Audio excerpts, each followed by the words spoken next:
আমার স্ত্রীর কোনো জৈবিক চাহিদা নেই, এটা জানার পরেও আমি তাকে ছেড়ে যেতে পারছি না। শুনতে খুব অদ্ভুত লাগছে, তাই না? তারপরেও কথাটা একদম সত্যি। আসলে আমার স্ত্রী নীলা কারো প্রতি কোনো ধরনের শারীরিক চাহিদা বোধ করে না ও। এ বিষয়ে আমি বুঝতে পারি বিয়ের সপ্তাহখানেক পর, যখন দ্বিতীয়বার তার সাথে শারীরিক সম্পর্ক করতে যাই। দ্বিতীয়বার বলছি এই কারণে যে বিয়ের পর প্রথমবার যখন ওর সাথে মিলিত হলাম, ও টু শব্দ করেনি। আমি অবশ্য ভদ্রলোকের মতো ওর অনুমতি চেয়েছিলাম, আর নীলাও চুপ ছিল। আমি ওর নীরবতাকে সম্মতির লক্ষণ ভেবে নিয়ে ওকে কাছে টেনেছিলাম। প্রথমবার বলে হয়তো ও রেসপন্স না করলেও আমি কিছু মনে করিনি। আমি ভেবেছিলাম আমার সাথে সহজ হতে কিছুটা সময় লাগবে ওর। আফটার অল মেয়ে মানুষ। কথায় আছে, মেয়ে মানুষের বুক ফাটে তো মুখ ফুটে না।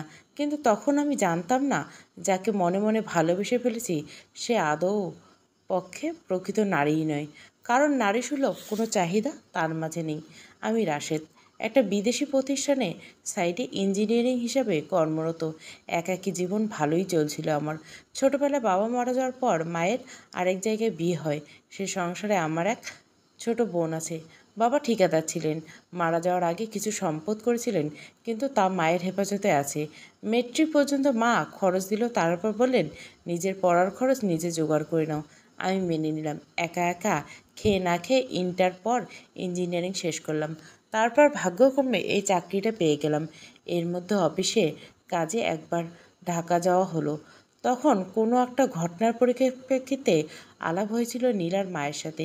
নীলার মা খুব মিশুকে মানুষ।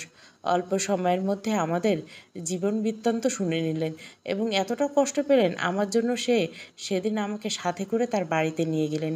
নিজের হাতে রান্না করে খাওয়ালেন। সাথে পই পই করে এটাও বলে দিলেন ঢাকাতে এসে তার বাসাতে থাকতে হবে।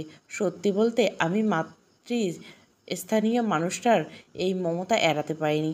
বাবা মায়ের ভালোবাসা কেমন হয় তা ভুলেই গেছি অনেক আগে। ভালোবাসা পাওয়ার লোভ হয়তো মনের মধ্যে গোপনে লালন করে গেছি, তাই হয়তো বহুদিন পরে কারো মাতৃস্নেহ পেয়ে আমি আপ্লুত হয়ে গেলাম। আর স্নেহের লোভে ঢাকায় আসতে লাগলাম কিছুদিন পর পর। আন্টির বড় মেয়ে নীলা। মাঝে মাঝে দূর থেকে তাকে দেখতাম। মেয়েটা খুব চুপচাপ থাকতো, কখনো কথা বলতে শুনিনি।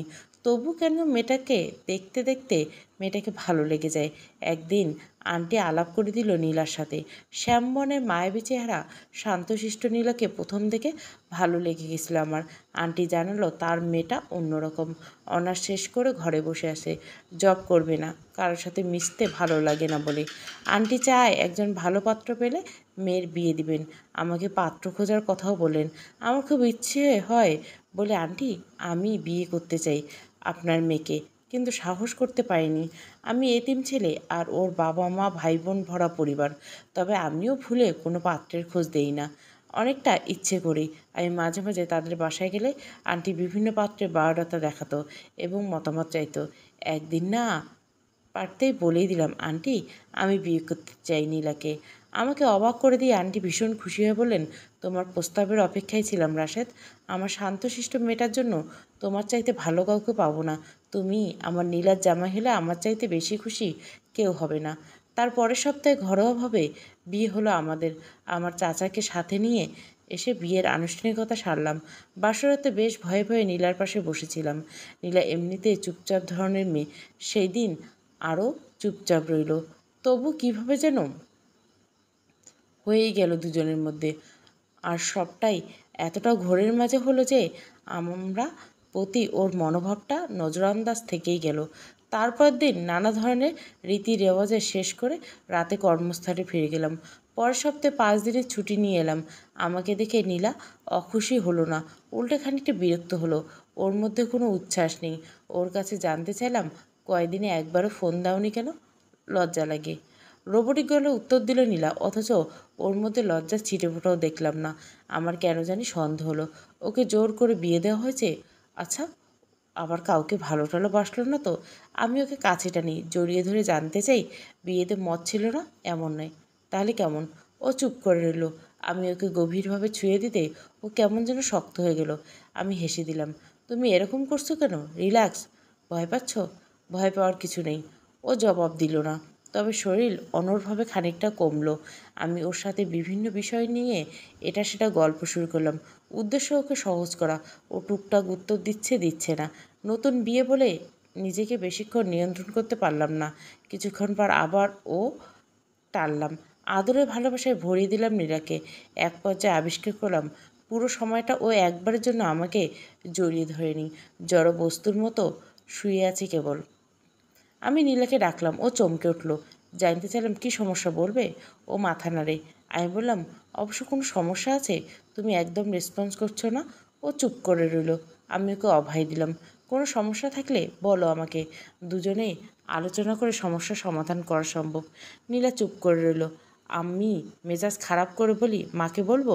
নীলা আঁতকে উঠে তীব্র বেগে মাথা নাড়ে। প্লিজ, মাকে কিছু বলবেন না, আমি ঠিক আছি। তাহলে আমাকে জড়িয়ে ধরো। নীলা অনেকটা অনিচ্ছায় আমাকে জড়িয়ে ধরল। পরের দিন আবার একই ঘটনা রিপিট হলো। আমি শিওর হলাম নীলার আসলে গুরুতর সমস্যা আছে কোনো। ফিরে আসার আগে রাতে ওর হাত ধরে কাছে বসালাম। কোমল গলায় জানতে চাইলাম, নীলা প্লিজ আমাকে বলো, কী সমস্যা? প্রতিদিন তোমাকে কাছে টেনে মনে হয় আমি তোমাকে জোর করছি। প্লিজ বলো আমাকে, তোমার কি হয়েছে? তোমার অন্য কোনো পছন্দ আছে? অন্য কাউকে ভালোবাসো? জোর করে বিয়ে দিয়েছে? নীলা তীব্র আবেগে মাথা নেড়ে ফুঁপিয়ে উঠল। আমি আসলে আপনার প্রতি কোনো আকর্ষণ বোধ করি না। শুধু আপনি কেন, কারো প্রতি আমার কোনো আকর্ষণ বোধ নেই। আমি হতভম্ব হয়ে বললাম, এটা কিভাবে সম্ভব? ছোট থেকে আমি এমন। কেউ আমাকে স্পর্শ করলে আমি নিতে পারি না, হোক সে ছেলে বা মেয়ে। কারো প্রতি আমার মনে কোনো আকর্ষণ কাজ করে না। অপূর্ণ নারী আমি। মানুষজনের সাথে মিশতে ভালো লাগে না আমার। মাকে বলেছিলাম আমি বিয়ে টিয়ে করতে চাই না, কিন্তু মা মানেনি। তাকে তোমার সমস্যার কথা খুলে বলা উচিত ছিল। বলছি, মা বলেছে বিয়ে হলে ধীরে ধীরে ঠিক হয়ে যাবে। কিন্তু বিশ্বাস করেন, আপনি আমাকে ছুঁলে আমার বমি এসে ভীষণ ঘেন্না লাগে, কিছু খেতে পারি না। গত এক সপ্তাহ ধরে প্রায় না খাওয়া আমি। আমি খেয়াল করে দেখলাম মেয়েটা আসলে শুকিয়ে যাচ্ছে। নীলা হু হু করে কেঁদে যাচ্ছে। ওকে ভীষণ অসহায় লাগছে। আমি অবাক হয়ে নীলাকে দেখলাম। ওর কান্না ভেজা ঘন পাপড়ি চোখ, তির তির করে কেঁপে যাওয়া পাতলা ঠোঁট আর দীঘল কালো চুলগুলো বড্ড এলোমেলো হয়ে আছে। দেখতে মেয়েটা কি ভীষণ রকমের মেলি, অথচ তার নাকি ফিলিংস নেই। এরকমটা আমি প্রথম শুনলাম। আমি কি বলবো কি করব ভেবে পেলাম না। আমি নিজে একজন অসহায় মানুষ। সারা জীবন মনের জোরে নিজেকে চালিত করছি, তবু মনে হচ্ছে আজকের মতো অসহায় কখনো বোধ করিনি।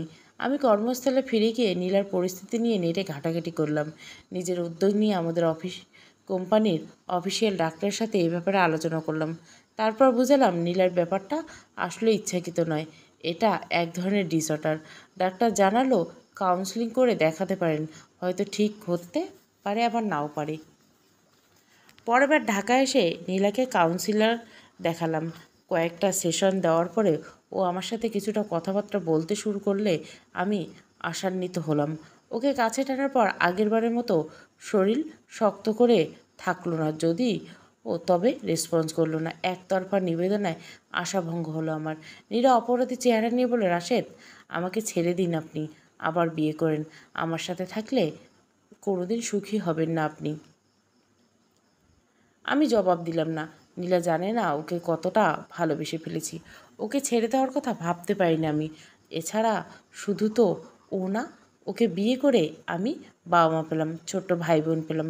শুধু শারীরিক কারণে এগুলো সম্পর্ক ছেড়ে দেই কী করে? ক্লান্ত অবসন্ন মনে সারা রাত এপাশ ওপাশ করি। ইদানিং আগের মতো ঢাকায় আসা হয় না। কেনই বা যাব? আমি গেলে নীলার কষ্ট হয়, আর ভালোবাসার মানুষকে কষ্ট দিতে কে চাইবে? আমি নিজের মতো ব্যস্ত থাকার চেষ্টা করি। মাঝে মাঝে নীলার সাথে ফোনে কথা বলা হয়।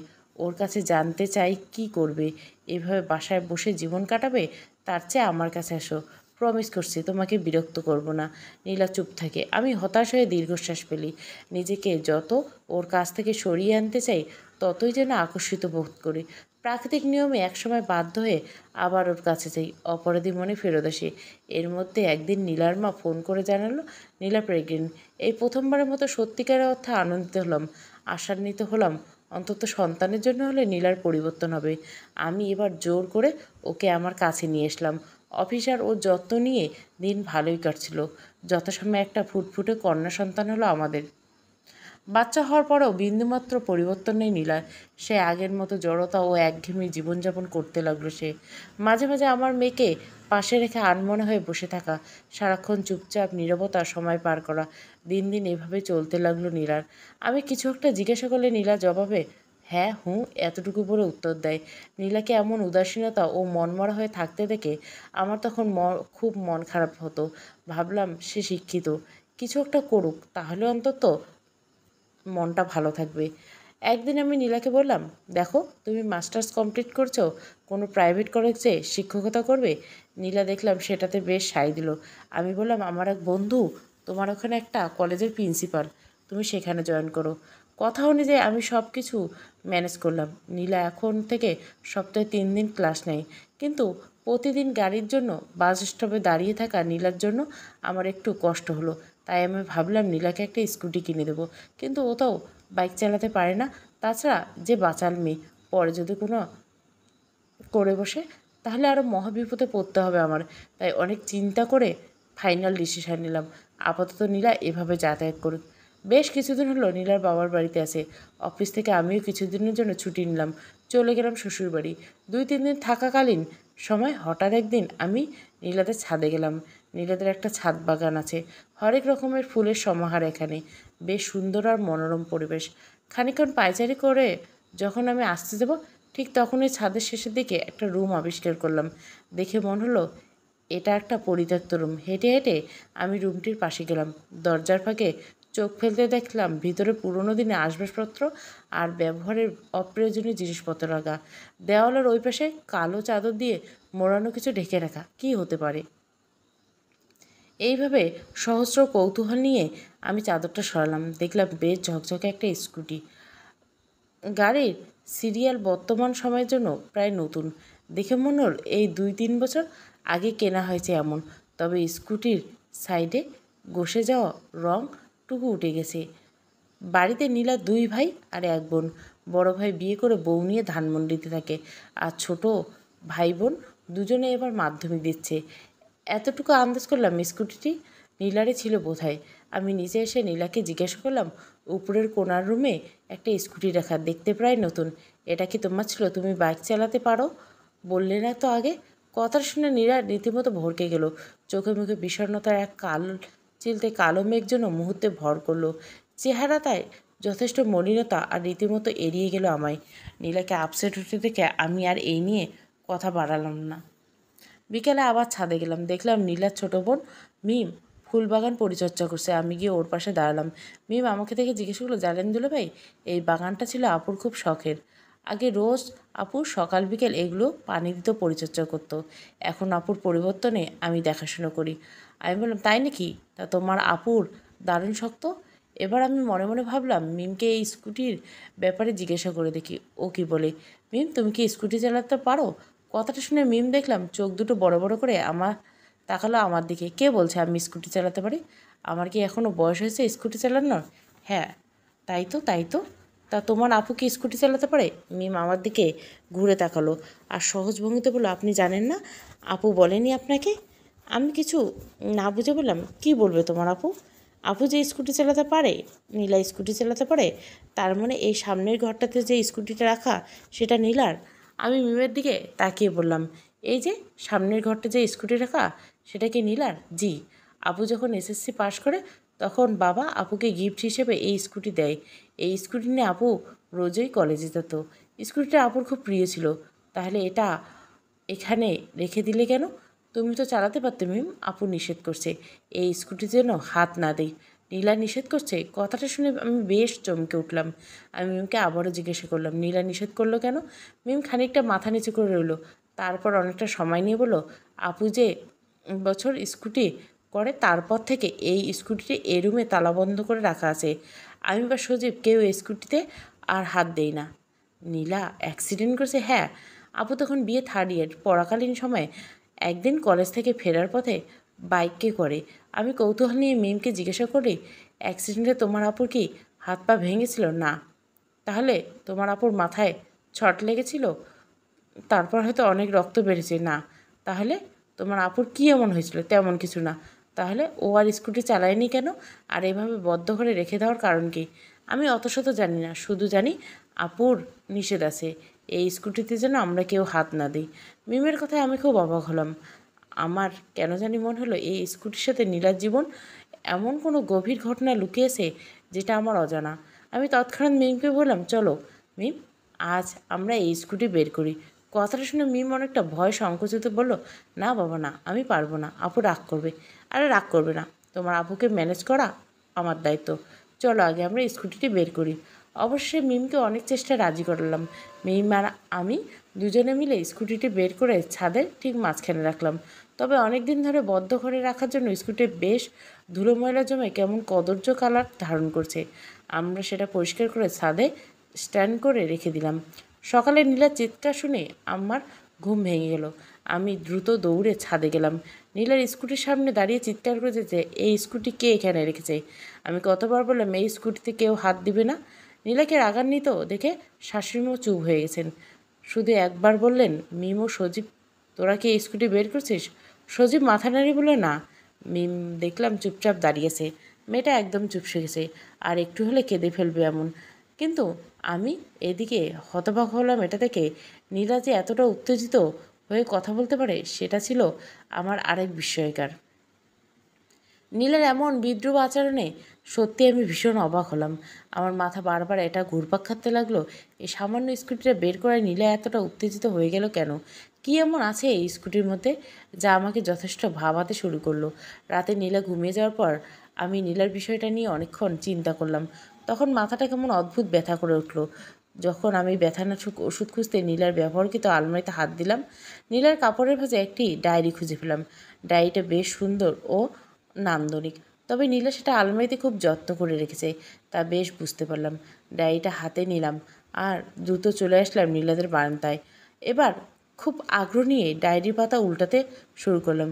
প্রিয় বাবা মা, মা, তোমার মুখে শুনেছি প্রথম ছেলে জন্ম দেওয়ার পর বাবার মাঝে বদ্ধমূল ধারণা যেমন ছিল, বাবার ধারণা ছিল দাদি যেমন একের পর এক ছেলে সন্তান জন্ম দিছে, তেমনি আমার মাও কেবল ছেলে সন্তানই হবে। তবে বাবার ইচ্ছে ছিল মেয়ে সন্তান হোক, তাই দ্বিতীয়বার সন্তানের আশায় যথারীতি তুমি আমার মা হলে। আল্লাহর অশেষ কৃপায় আমি তোমার গর্বে এলাম। দাদি তাতে নিরাশ হলেন। বৈশাখের এক ঝড়ের সকালে আমি এলাম পৃথিবীতে। যদিও দাদি প্রথম প্রথম আমার জন্ম হওয়াতে মন খারাপ করলো, একটা সময় আমি হয়ে উঠলাম সবার নয়নের মণি। বাবা আমার জন্মাতে সবচেয়ে বেশি খুশি যে মানুষটা হয়েছিল সে হলো তুমি। সবার মুখে শুনেছি আমার জন্ম হয় সারা মহল্লায় তুমি মিষ্টি বিলিয়েছিলে। এমনকি হাসপাতালের নার্স আর আয়াকে তুমি নাকি শাড়ি দিয়েছিলে। আজ অবধি একবার তুমি আমার গায়ে হাত তুলনি, কোনদিন মুখ ফুটে কিছু চাইতে হয়নি। অথচ কী এক অদ্ভুত টেলিপ্যাথির মাধ্যমে তুমি আমার মনের সব কথা বুঝে দিতে। আমার জীবন এগিয়ে যাওয়ার প্রেরণা কেবল তুমিই বাবা। আমি তোমার অনুপ্রেরণায় আরও এগিয়ে যেতে চাই।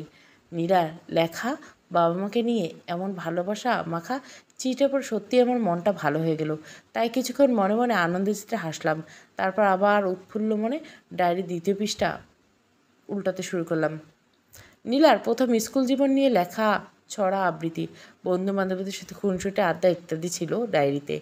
এরপর কয়েকটা পৃষ্ঠা উল্টাতে থাকলাম, কিন্তু নীলার ব্যাপারে তেমন জটিল কিছু পেলাম না। তারপর আবারও পৃষ্ঠা উল্টাতে শুরু করলাম।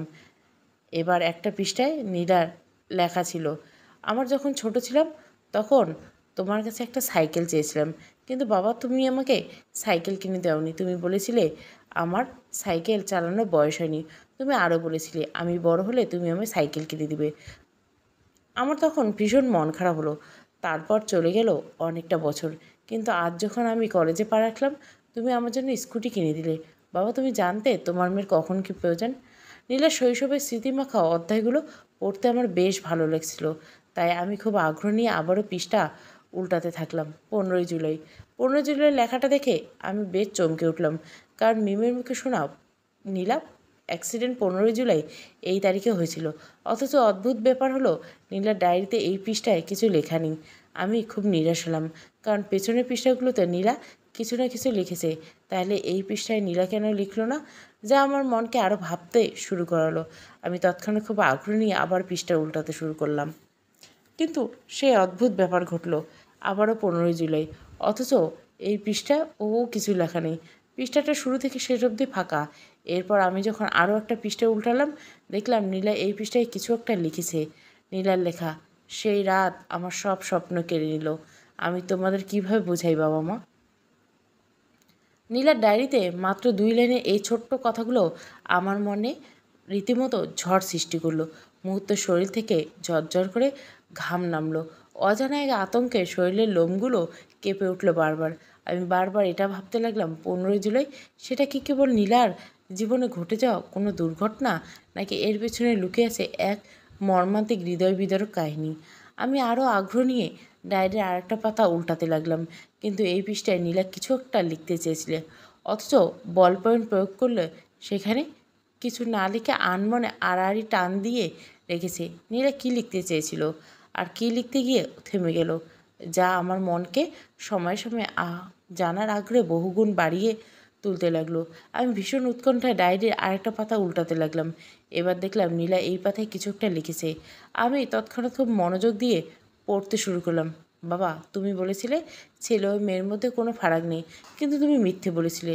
শুধু আমাকে খুশি রাখতে গিয়ে মিথ্যে বলেছিলে। অথচ এই সমাজের ছেলে ও মেয়ের মধ্যে আকাশ পাতাল পার্থক্য। পার্থক্য রয়েছে সম্ভ্রমের, সম্মানের, আত্মমর্যাদার। যেখানে লোলুপ পুরুষতান্ত্রিক সমাজে নারীরা কেবল পুরুষের ভোগের সামগ্রী, তুচ্ছ তাচ্ছিল্য ঘেরা অসহায় এক প্রতিভূমি মাত্র, সেখানে আমি এখন ক্ষণিকের তারতম্যে ঝরে যাওয়া অন্ধকারে নিমজ্জিত একটি বাসি ফুল, অবলা, সম্ভ্রমহীন, বিপর্যস্ত নারী। এইদিকে আমি যতবারে ডায়েরি পাতা উল্টাতে লাগলাম, আমার মনের সংখ্যা যেন ততটাই বাড়তে শুরু করলো। কেননা নীলার জীবনে ঘটে যাওয়া অজানা রহস্য জানতে আমি ভীষণভাবে মুখিয়ে উঠলাম। একবার আশপাশ তাকিয়ে প্রচণ্ড কৌতূহল নিয়ে আবারও ডায়েরির পাতা উল্টাতে লাগলাম। যদিও যথাক্রমে নীলা আরও কয়েকটা পাতা ঠিক একই রকমের 15 জুড়ে লিখে শূন্যে রেখে দিয়েছে। তারপর হঠাৎ করে আমার নীলার এই লেখাটা চোখের সামনে ভেসে উঠল। 15ই জুলাই, সকাল 9:30। আয়নার সামনে দাঁড়িয়ে গোলাকার কালো টিপটি সযত্নে কপালের ঠিক মধ্যখানে বসালো নীলা। চোখের পাপড়িগুলো নিখুঁত হাতে একটু গাঢ় কাজল দিল। তারপর আয়নার দিকে একটু চোখ মেলে তাকালো। বেশ মিষ্টি লাগছে তাকে। একটু হেসে ওড়নাটা শরীরে জড়িয়ে বাবার রুমের দিকে হাঁটতে শুরু করলো। বাবা তারিকুল ইসলাম পত্রিকা হাতে বসেছিলেন। সকালে এই সময়টা পত্রিকার সাথে 1 কাপ চা না হলে তার জমে না। নীলা খুব বুদ্ধি করে বাবার জন্য গরম চা আর গরম গরম 1 কাপ চা নিয়ে হাজির হলেন। উদ্দেশ্য আপাত বাবার মন ভোলানো। বাবা তারিকুল ইসলাম চাটা হাতে নিয়ে আবারও পত্রিকায় মনোযোগ দিলেন। নীলা কিছুক্ষণ নিশ্চুপ থেকে এবার বলে উঠল, বাবা কলেজে যাবো, টাকা দাও। কত টাকা? 1000 টাকা। ওই তো টেবিলের উপর মানিব্যাগ আছে, যা লাগে নিয়ে নে। পিছন থেকে রাহেলা খানম আর 1 কাপ চা নিয়ে আস্তে আস্তে বলেন, মেয়ে টাকা চাইলো আর অমনি তুমি টাকা দিয়ে দিলে? কই, আমি চাইলে তো তখন নানান বাহানা করো। আরে আমার মেয়ে আমার কাছে সব। ওরা বাবার কাছে যতদিন থাকবে সুখী থাকবে, শান্তিতে থাকবে। তুমি এইসবের মধ্যে নাক গলাতে এসো না। বাবা একদম ঠিক বলেছ। আমার বাবা মেয়ের মধ্যে নাক গলাতে এসো না। এই তোর না গত মাসে পরীক্ষা শেষ হলো, এখন 1000 টাকা দিয়ে কী করবি? মা, আজ আমাদের কলেজে সাংস্কৃতিক অনুষ্ঠান, তাই সব বন্ধুরা মিলে কলেজে ক্যান্টিনে আড্ডা দিব। বান্ধবীদের বায়না ধরেছে ফুচকা খাবে। তাই বলে 1000 টাকা? ইস রাহেলা, মেয়েকে আর বিরক্ত করো না তো। আমি আসছি বাবা, আসছি মা। মেয়েকে এত আশকারা দিও না, পরে টের পাবে। এই তোমায় বলে দিলাম। কথাটা বলে রাহেলা খানম কিচেনের দিকে চলে গেল। নীলা স্কুটি বের করে মেন গেটের সামনে যেতে এমন সময় পেছন থেকে টুম্পা ও রিয়ান গাড়িতে চড়ে বসলো। আন্টি, আমরাও যাব তোমার সাথে, চলো নিয়ে যাও, বলে বড্ড জ্বালাতন করতে লাগলো। পারভিন দূর থেকে বাচ্চা দুটোকে রেখে বললেন, রোজ রোজ তোরা নীলাকে এত জ্বালাতন করিস কেন? আয় নাম, আমি গাড়ি থেকে নাম। আরে ভাই বাদ দাও, ছেলে মানুষ, একটু ইচ্ছে হয়েছে চড়ছে, চড়ুক না। আমি একটু ঘুরিয়ে এগিয়ে ওদের ঘুরিয়ে নিয়ে আসি। নীলা, তুমি এদের পাত্তা দিও না, পরে দেখবে ওরা আর নামতে চাইবে না। আরে ভাবি নামবে নামবে, তুমি অযথা চিন্তা করো না। এটা বলে নীলা কিছুক্ষণ টুম্পা ও রিয়ানকে নিয়ে একটু সামনে খানিকটা পথ চালিয়ে এসে তাদের নামিয়ে দিয়ে আবার কলেজের উদ্দেশ্যে রওনা দিল। ক্যান্টিনের দিকে যাচ্ছে নীলা, হঠাৎ এমন সময় পরিচিত একটা কণ্ঠস্বর ভেসে এসলো। নীলা হাঁটা থামলো, অতঃপর ভুরুকুচকে পিছনে ফিরে তাকলো। ব্ল্যাক টি শার্ট আর ব্ল্যাক জিন্স পরিত একটা স্মার্ট ছেলে দাঁড়িয়ে আছে। আকর্ষণীয় ফিগার যাকে বলে, সুদর্শন। ছেলেটি ফর্সার মতো শরীরটা হওয়াতে কালো রঙের শার্টটা বেশ ফুটেছে। আয়তাকৃতির চোখ মুখে এক ধ্যানে চেয়ে আছে তার দিকে। মসৃণ চুলগুলো কপালে ছড়িয়ে ছিটিয়ে আছে। ফর্সা গালে সেব কালো পাপড়ি, দাড়ি, গোলাপি ঠোঁট আলতো করে কিছু একটা বিড়বিড় করে যাচ্ছে সে। ছেলেটাকে দেখে নীলা বেশ অস্বস্তি লাগছে। অতিশয় কপালখানা ভাঁজ করে নিজেকে বলে, আজও ছেলেটা তাকে লক্ষ্য করছে। নীলাকে আসতে দেখে বাদল বলে উঠল, কোথায় যাওয়া হচ্ছে রমণী? নীলা কপালখানা আবারও কুচকালো, তারপর বিরক্তি নিয়ে বলল, সেটা আপনাকে কেন বলবো? বাদল রাগান্বিত ভঙ্গিতে স্পিড কানটা হাতে নিল, তারপর ছট করে স্ন্যাপ খুলে এক চুমুক দিয়ে বলল, সিনিয়র সঙ্গে মুখে মুখে তর্ক করতে তোমার ভয় লাগে না? ওহো, সরি সিনিয়র ভাইয়া, বলুন কি বলতে হবে। নীলার ওভার অ্যাক্টিংয়ে বাদল আরও বেশি হক চমকালো। তবুও নীলা স্বাভাবিকভাবে হাত বগল দাবা করে দাঁড়িয়ে রইল। বাদল তার প্রাইভেট কার ছেড়ে এসে নীলার মুখোমুখি দাঁড়ালো। নীলা তাতে আরও 2 পা পিছনে গেল। তার মনে মনে বলতে লাগলো, কি নির্লজ্জ ছেলেরে বাবা, কলেজের প্রথম দিন থেকে তার পিছুতে পড়ে আছে। আমি তোমার উত্তরের অপেক্ষায় ছিলাম নীলা। দেখুন, আমি আপনাকে কতবার বলবো আমি আপনাকে ভালোবাসি না। তারপর কেন আমার পিছনে পড়ে আছেন? কথাগুলো বলে দ্রুত ক্যান্টিনের দিকে চলে গেল নীলা। ক্যান্টিনে ঢুকে তমা, রিয়া, প্রিয়ন্তী বিস্ময় নিয়ে তাকে দেখছে তাকে। একজন বলল, যেখানে সারা কলেজের মেয়েরা হ্যান্ডসাম বাদলের প্রেমে হাবুডুবু খাচ্ছে, সেখানে তুই তাকে রীতিমতো এড়িয়ে চলছিস। আমি হলে প্রথম দেখাতে হ্যাঁ বলে দিলাম। আরেকজন বলল, নাকি তোদের মধ্যে গোপনে গোপনে প্রেম নিবেদন চলছে। রিয়ার কথাতে নীলা গেল রেগে। অনেকটা উত্তেজিত হয়ে বলে, কি যাতা বলছিস? তোরা তো জানিস আমার এইসব ছেলেদের একদম পছন্দ না। তাছাড়া মা বাবা খুব আশা করে আমাকে দেশের নামকরা কলেজে ভর্তি করেছিলেন। প্রেম করে সময় নষ্ট করে তাদের স্বপ্নভঙ্গ করতে চাই না। নীলার বান্ধবীরা মনে করে নীলার মনে মনে কোনো প্রেম নেই, আবেগ নেই, ভালোবাসা নেই। কিন্তু কেন যে ওরা এমনটি ভাবে কে জানে।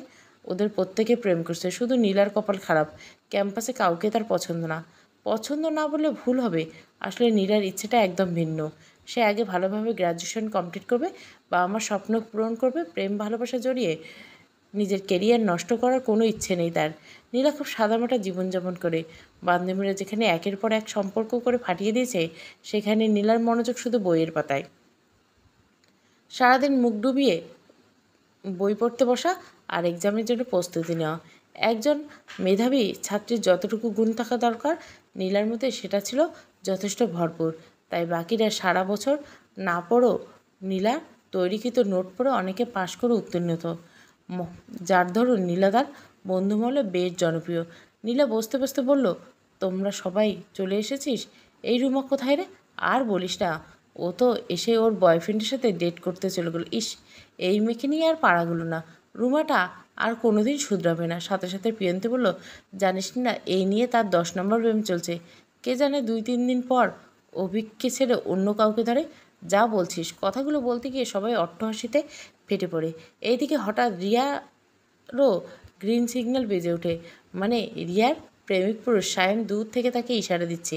রিয়া তৎক্ষণাৎ একটা বাহানা দেখে চলে যায়। দোস্ত, আমি লাইব্রেরি থেকে এসেছি, গত মাসে আমার একটা বই ফেরত দেওয়া বাকি ছিল। এভাবে একে একে করে সবাই যে যার বয়ফ্রেন্ডের সাথে ডেট করতে চলে যায়। শুধু নীলা তাই একা একা ক্যান্টিনে বসে রইল। কলেজের সাংস্কৃতিক অনুষ্ঠান শেষ হতে আরও ঘণ্টাখানেক সময় লাগবে। এদিকে প্রায় সন্ধ্যা ঘনিয়ে আসলো। নীলা ঠিক করলো সে বাড়ি ফিরবে। যেহেতু কলেজ থেকে তার বাড়ির দূরত্ব প্রায় 10-15 কিলোমিটার, তাই নীলাকে একটু তাড়াতাড়ি ফিরতে হলো। কিন্তু কিছু দূর আসার পর নীলা লক্ষ্য করলো পেছন থেকে একটা মাইক্রো কার তাকে লক্ষ্য করছে। নীলা বিষয়টা অতটা গুরুত্ব দিল না। সে তার মতো করে আবারও ড্রাইভিং করতে লাগলো।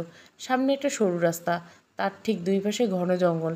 নীলা স্কুটি যখন রাস্তা পেরিয়ে মেন রোডে ধরবে, এমন সময় একটা মাইক্রো কার এসে আচমকা ধাক্কা দিয়ে নিচে ফেলে দিল। নীলা মুখ থুবড়ে পড়ে যায়। কিন্তু কিছু বোঝার আগে কয়েকজন মুখোশধারী লোক দ্রুত বেরিয়ে এলো। নীলা প্রচণ্ড ভয় পেয়ে চিৎকার করতে লাগলো। কিন্তু একজন নীলার মুখ চেপে ধরলো, আর বাকিরা টেনে হিঁচড়ে নিয়ে গেল গাড়িতে। তারপর তাকে জঙ্গলের রাস্তা দিয়ে নিয়ে চলল। নীলার ডায়েরিতে এই লেখাগুলো পড়ে আমি চিৎকার দিয়ে উঠলাম। আনমনে নিজের অজান্তে নিজের ভারসাম্য হারিয়ে ফেললাম। আমার চোখগুলো তখন রক্তবর্ণে রঞ্জিত হয়ে রক্তবর্ণ ধারণ করলো। শরীরের অবশিষ্ট রক্তগুলো টকবকে ফুটে উঠল।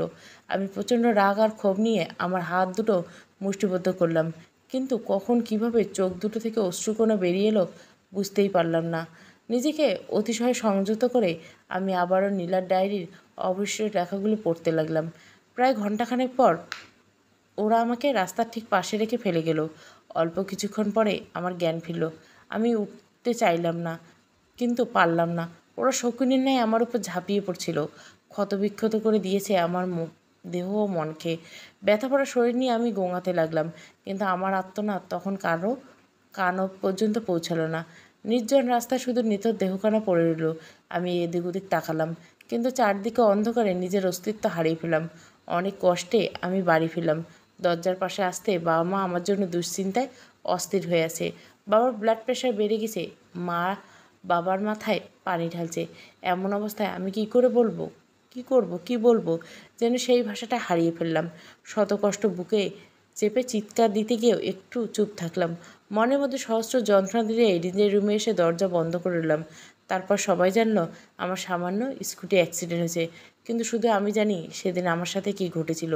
এই কঠিন সত্য বুকে চেপে আমি বেঁচে রইলাম ঠিকই, কিন্তু দিনের পর দিন নীরবে নিভৃত তিলে তিলে নিজেকে শেষ হতে দেখলাম। চোখ বন্ধ করে ওদের কুৎসিত প্রলোভ আচরণ ও বিভীষিকাময় দৃশ্যগুলো আমার চোখের সামনে দুঃস্বপ্নগুলো হয়ে বারবার ভেসে ওঠে। তৎক্ষণাৎ আমি চিৎকার দিয়ে উঠতাম, কিন্তু সবাই যখন জানতে চাইতো আমি নিজেকে তখন অন্তরাল করে রাখতাম, কারণ আমি জানি আমি যে অপবিত্র। সমাজের চোখে এখন আমি ক্ষণিকের তারতম্য ঝরে যাওয়া এক সম্ভবহীন কলঙ্কিনী। হঠাৎ পেছনে কারো হাঁটার শব্দে শুনে ঘুরে তাকালাম, কিন্তু পেছনে তাকাতে গিয়ে গিয়ে চমকে উঠলাম। নীলা আমার পিছনে দাঁড়ালো। আমার হাতে ডায়েরিতে দেখে নীলা রীতিমতো স্তম্ভিত হয়ে গেল। আমি তার চোখের দিকে তাকালাম। নীলার চোখ দুটো অশ্রুসিক্ত।